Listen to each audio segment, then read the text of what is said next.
What is the 1140 hours policy? So this Scottish Government policy is to do with an increase in the number of funded hours available in terms of early years or nursery provision for children across the country. It applies to 3 and 4-year-olds and also to some younger children if they qualify. And the figure of 1,140 hours over the course of the year, that works out to around about 30 hours per week across the school term time of around about 38 weeks, give or take a day here or there. So that means that now, with this policy implemented, every 3 and 4-year-old in Scotland is entitled to, and this is fully funded, about the same amount of time in nursery as they will then spend in primary school in the years that come afterwards. Now, this is, in fairness to the government, quite a major change. Before 2014, children were entitled to 475 hours per week. And then after a law change in 2014, that went up to 600 hours a week. So that means that, in fairness, Scotland has basically more than doubled the funded nursery provision for 3 and 4-year-olds over the course of a decade. So how's that been done? Well, with a lot of time and investment, basically. There's been a shift in the funding model. And so what we talk about now is this thing where the funding follows the child. What that means is that the sort of power has been put into the hands of parents, and they can decide that they want to use local authority provision, or they can use private nurseries so long as those nurseries have met the what's called national standard to become a funded provider. Parents can even, mix the time between, some time in a council nursery, some time in a private one, depending on what's best for them, what hours are available, etc., etc.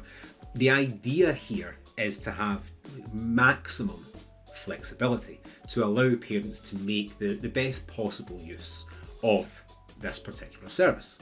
But why does that matter? Why was this such a big deal? Well, the answer to that is that early years provision, nursery provision, if you want to call it that, has been horribly neglected for a very, very, very long time. It's been seen as basically just babysitting, regarded not really as all that important. If we're going to be very, very, very honest about this, it has been seen, broadly speaking, as women's work, hence why it's also been low paid. And all of this is completely 100% wrong. There is a massive body of evidence that supports increased investment in early years provision. So if you look at the educational side, we know, for example, that there are already these big, big gaps that exist between different children, even by the time they arrive at primary school at, say, 5 years old. Differences in reading ability, differences in just the experiences that they've had. And what high quality nursery provision does is it helps to narrow maybe what you might refer to as like the experience gap for the youngest children.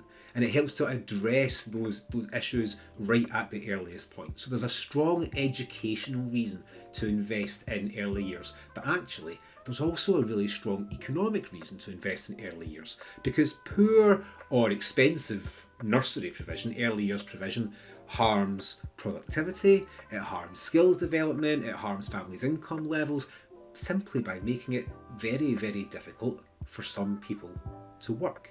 Or at least very difficult for them to work consistently and reliably, or to work as much as they want to. And these are the sorts of problems that you can start to address when you start to massively ramp up the amount of early years provision that there is, and also the quality that's available to encourage people to engage with it. So has the policy been successful? Well, Audit Scotland certainly have praised the government and councils for managing to achieve the implementation.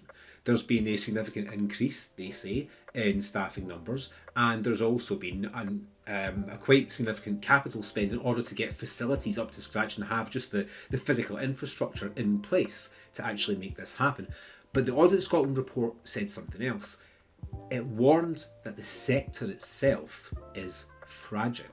Much of that basically comes down to the funding formula. So the short version of all of this, because we don't have time to go through the whole thing, is that private providers say that they are not getting enough money per child. The suggestion is that because councils are in charge of this money, that they are effectively applying an unfair model to hold more of that money for their own provision and not give enough of it to private nurseries. And that's a problem because, obviously, if a lot of private nurseries were to close tomorrow, that will do a significant amount of damage to this idea of having maximum choice for families. What will need to happen in order to fill that gap would, of course, be that council provision would need to be pretty massively extended, and it would need to go beyond the model it currently uses, because private providers currently are the ones who offer quite a lot of the flexibility that some working parents are looking for. Now, some people would argue that full public provision of this would actually be better in the long term. They would say that, private profit-making companies aren't part of the school system, for example. This kind of voucher idea, you can take your money where you want to take it. We wouldn't tolerate that for primary school, so why should we tolerate it in the early years? They may probably say as well that a shift to a national system would allow for the provision of a fully professionalised workforce with national pay and terms and conditions, like we have for the teaching workforce, for example. But as I say, private providers are the ones who give us a lot of the flexibility in the system just now, which means that either the Scottish Government is going to have to protect the success and ensure the long-term success of this expansion of early years by prioritising the sustainability of the private nursery sector, or it's going to have to get to work very, very quickly on a fully national early years system.